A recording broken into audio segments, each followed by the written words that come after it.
pour ce qui est du premier degré, je ne m'explique pas bien la suppression des 900 postes de stagiaires du premier degré.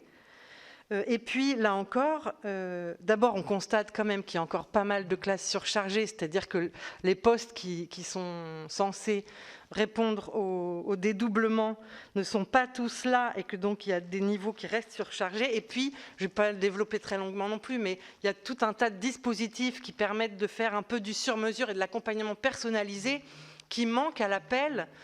J'entends ce que vous dites sur les évaluations,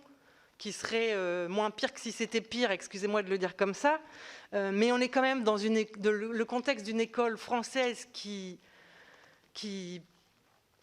fait perdurer de très lourdes inégalités, et c'est ça l'enjeu auquel il faut aussi répondre, et donc je crois qu'il y a besoin de moyens dans le premier degré, et notamment de moyens qui peuvent, je ne vais pas non plus développer sur comment il faut épauler les directeurs d'école dans le contexte parce qu'ils sont submergés de tas de questions à gérer et qu'il y a un travail qui a été fait ici là-dessus, des mesures à mettre en œuvre de ce point de vue-là. Une question très concrète, parce que l'an passé, vous aviez,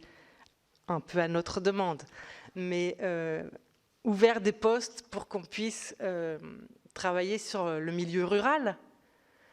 Mais je constate que déjà, et à nouveau, des pressions s'exercent sur notamment les écoles à classe unique. Donc, dites-moi, s'il vous plaît, Monsieur le Ministre, que vous n'envisagez pas de faire marche arrière et que vous allez continuer d'investir dans l'école en milieu rural.